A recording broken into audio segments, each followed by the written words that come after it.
Abad, Iwan Fillah, wa akhwatu fiddin, saudaraku se-Islam, seiman, yang semoga selalu dirahmati oleh Allah Subhanahu wa taala, yang semoga selalu dijaga oleh Allah Subhanahu wa taala, dijaga dari berbagai penyakit hati dan dijaga dari kerasnya bahkan matinya hati. Insya Allah pada kesempatan kali ini kita akan membahas, mereview sedikit pertemuan kita yang di awal. Ringkasannya insya Allah, ringkasannya adalah, intinya tauhid ini adalah pelajaran yang paling penting, dakwah yang paling pertama didakwahkan oleh Rasul, didakwahkan oleh para nabi. Dakwahnya adalah dakwah tauhid. Dan yang pertama kali kita dakwahkan, materi pertama yang kita dakwahkan adalah dakwah tauhid. Dan di pertemuan selanjutnya sebelumnya kita membahas tentang keutamaan tauhid. Tadi tauhid sangat penting sekali, yang paling pertama.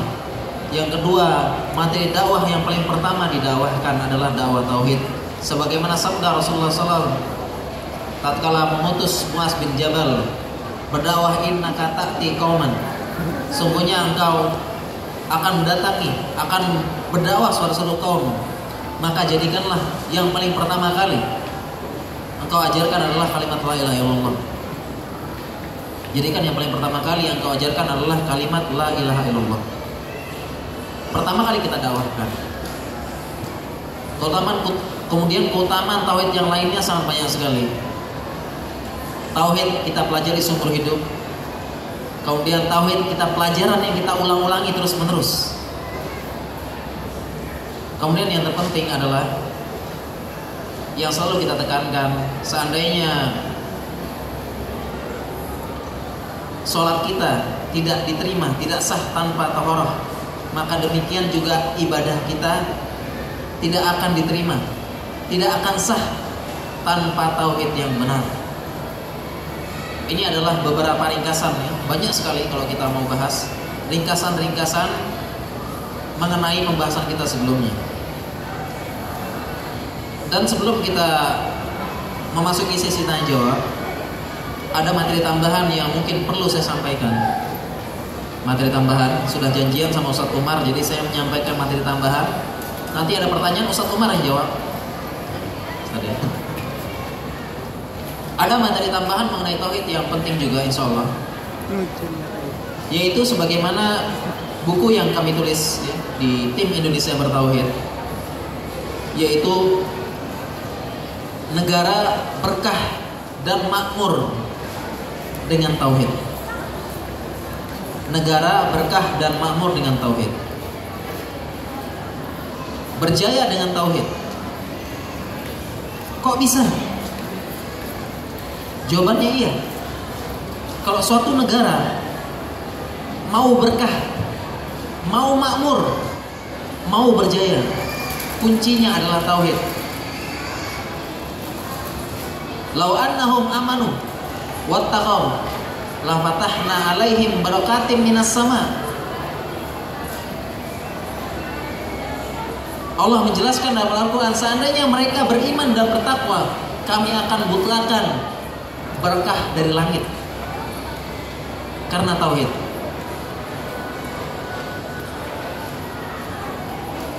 La yastakhlifannal ladzina fil ardh. Mereka akan menjadi khalifah di muka bumi, berjaya, akan berjaya di muka bumi sebagaimana orang-orang sebelumnya. Karena dakwah tauhid, karena berkah. Kenapa? Karena tauhid lawannya syirik, melanggar hak-hak Allah.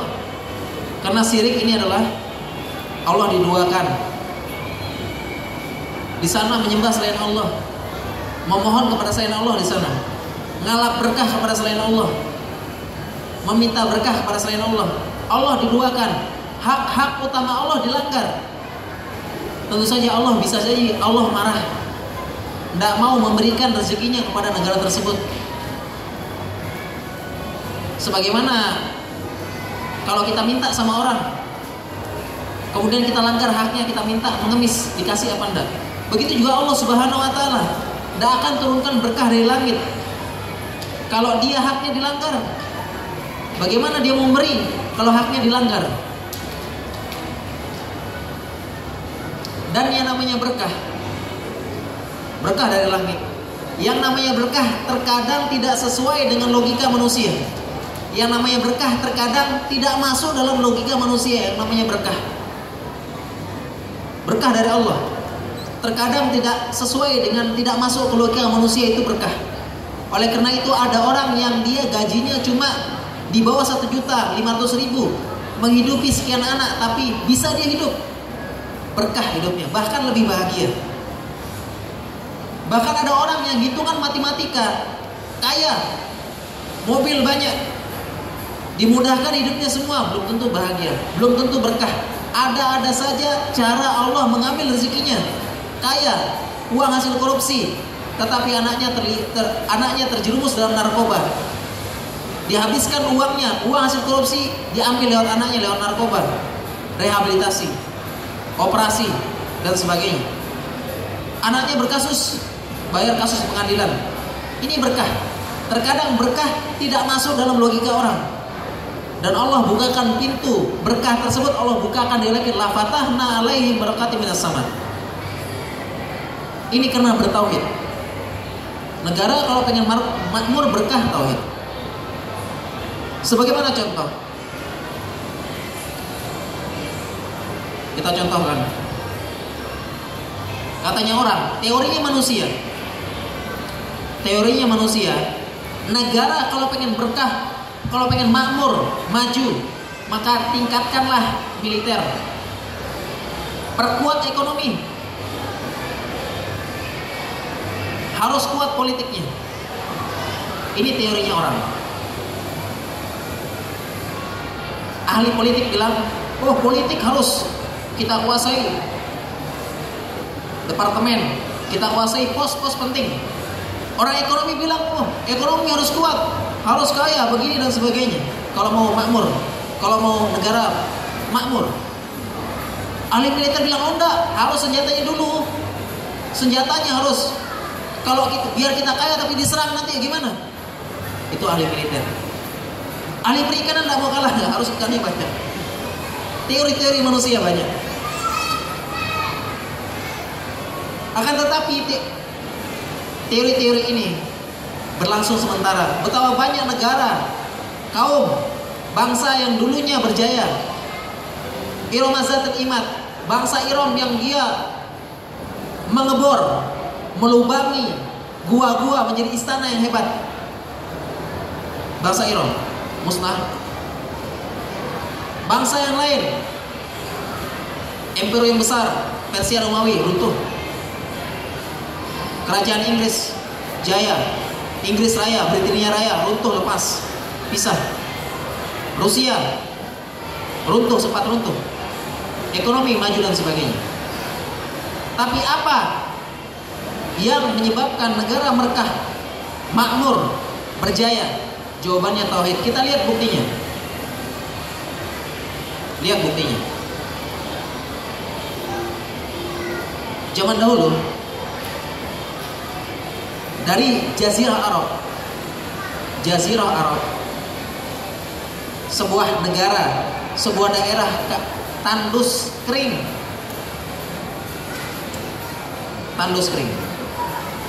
Dari Jazirah Arab, tandus kering, gurun pasir.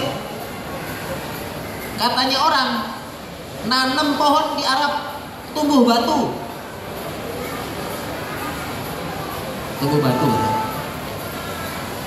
Kering. Dan sejarah membuktikan kejayaan Islam muncul dari Jazirah Arab, dari kota yang diberkahi, Mekah dan Madinah. Sejarah muncul dari situ, kejayaan Islam. Belum ada sejarah dunia mencatat 30 tahun menguasai sepertiga dunia dalam waktu 30 tahun. Belum ada sejarah yang mencatat demikian. 30 tahun menguasai hampir sepertiga dunia. Dimulai dari Andalusia, Spanyol, sampai selatannya Perancis hampir dikuasai. Sebagian besar Afrika Utara. Sebagian hampir menyentuh kerajaan Tiongkok, Cina. Sudah menyebar ke India. Sepertiga dunia dikuasai dalam waktu 30 tahun. 30 tahun. Belum ada sejarah dunia. Dari mana sumbernya? Dari Jazirah Arab, tandus kering. Dan saat itu sudah ada dua imperium besar. Dua imperium besar, yaitu Imperium Romawi dan Persia. Ada dua imperium besar saat itu, Imperium Romawi dan Persia. Sebagaimana saat ini ada dua imperium juga, katanya Imperium Eropa dan Amerika. Dan Indonesia sudah tahu sendiri. Dunia Islam sudah tahu sendiri. Saat itu dua imperium besar, Romawi dan Persia. Jazirah Arab tidak diperhitungkan sama sekali. Tidak diperhitungkan. Tandus kering. Secara ekonomi, Jazirah Arab tandus kering. Tidak diperhitungkan sama sekali. Ekonomi, tidak. Secara politik, tidak diperhitungkan. Secara politik tidak diperhitungkan. Jazirah Arab tidak diperhitungkan oleh dua imperium besar itu. Tidak diperhitungkan. Kenapa? Karena Jazirah Arab mereka tinggal berkabilah-berkabilah. Mereka tidak akan punya pemimpin. Karena keyakinan dari kabilah-kabilah tersebut, orang Quraisy punya keyakinan kabilah-kabilah tersebut, kalau mereka dipimpin oleh seorang pemimpin maka mereka hina. Sehingga mereka tidak akan bersatu karena mereka tidak ingin dipimpin oleh seorang pemimpin, maka mereka menjadi hina. Oleh karena itu, kehidupan orang Quraisy saat itu hanya kabilah-kabilah. Kabilah pun keluarga, bukan pemimpin. Keluarga di situ ada sesepuhnya, bukan pemimpin. Keyakinan mereka saat itu, keyakinan sebelum diutusnya Rasulullah SAW, kalau mereka dipimpin oleh seorang pemimpin hina. Oleh karena itu kabilah Quraisy selalu berkabilah-kabilah dan selalu berperang, tidak akan bersatu secara politik. Oleh karena itu Persia dan Romawi, Jazirah Arab, mereka perang sendiri kok. Tenang aja, nggak usah diperhitungkan, perang sendiri. Secara politik tidak ada, tidak punya kekuatan. Bahkan mereka secara ekonomi, orang Jazirah Arab nyari rezekinya ke Sam, ke Persia, belanja ke sana. Dan mereka sudah tahu, orang Arab datang nyari rezeki katanya. Demikian juga karena tadi seringnya mereka tidak bersatu, tidak punya pemimpin. Sudah biasa orang-orang sekelas Umar, sekelas Hamzah diadu di pasar Ukas. Pasar Ukas, pasar orang Quraisy tempat mengadu. Diadu mereka. Bergulat. Yang menjadi bosnya adalah orang-orang Persia. Mereka seperti itu. Di pasar Ukas diadu. Politik. Yang ketiga secara militer. Jazirah Arab militernya apa? Orang Quraisy militernya apa? Paling banter pedang sama panah. Jika dibandingkan militernya Persia dan Romawi sudah pakai manjanik. Tahu manjanik? Manjanik itu besarnya kayak bus, kayak truk. Pelontar batu dan besi besar. Persia Romawi sudah pakai manjanik. Orang Quraisy pedang saja sama panah. Orang Quraisy tidak punya kuda untuk perang. Adanya unta. Kalau perang pakai kuda lebih mantap. Makanya perang Badar dan sebagainya, pasukan berkuda sedikit sekali. Kuda tidak ada. Secara militer, orang dari Jazirah Arab tidak diperhitungkan secara militer. Tidak diperhitungkan. Ekonomi tidak diperhitungkan. Militer tidak diperhitungkan. Politik apalagi tidak diperhitungkan. Tetapi apa yang membuat dari Jazirah Arab tersebut menguasai sepertiga dunia dalam waktu 30 tahun dan tidak ada sejarah yang mencatat seperti ini. Kira-kira apa yang menyebabkan? Apakah karena ekonomi mereka maju? Apakah karena politik maju? Apakah karena militernya maju? Jawabannya tidak. Jawabannya adalah tauhid dan keimanan yang kuat dalam hati mereka. Tauhid dan keimanan yang kuat dalam hati mereka. Itu yang membuat mereka maju. Berkah, menguasai, berjaya di muka bumi. Itu yang membuat. Sebagaimana contoh, ada beberapa negara yang menerapkan syariat Islam, berusaha menegakkan tauhid, sebagaimana negara Saudi, Brunei Darussalam, dan yang lain sebagainya. Berusaha menerapkan kaidah tauhid, menerapkan tauhid, memberantas syirik, dan mereka menjadi negara yang berkah dan makmur. Arab Saudi contohnya. Arab Saudi di tahun 60-70 miskin. Silakan lihat foto-foto orang haji, orang berhaji dan umroh di tahun 60-70. Silakan lihat fotonya bagaimana. Masih bangun kemah-kemahan, pakai unta. Miskin Saudi. Sampai-sampai terkenal, diceritakan oleh Ustaz, terkenal orang Saudi itu sering ke Mesir nyari duit, nyari rezeki. Di sini sama orang Mesir, orang Saudi pasti nyari duit gini ke Mesir. Tetapi setelah perjuangan dakwah tauhid di sana, Malik King Abdul Aziz, Malik Faisal dan seterusnya berusaha menerapkan tauhid. Saat itu orang berpikir, dari mana ini Saudi? Tauhid saja, miskin. Sekarang sudah berkah Allah turun. Saudi menjadi negara yang kaya dengan SDM yang minimal, sumber daya manusia sedikit, kekayaannya cuma minyak saja, tapi menjadi negara yang berkah, makmur, dan insya Allah baldatun thayyibah wa rabbun ghafur. Insya Allah. Hah? Masuk bisa?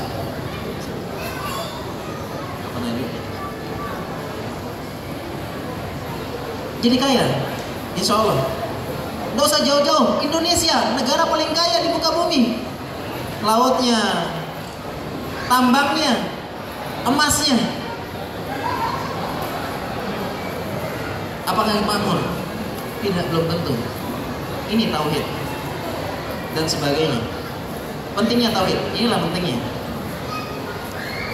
Sudah negara Saudi sudah makmur insya Allah Ta'ala.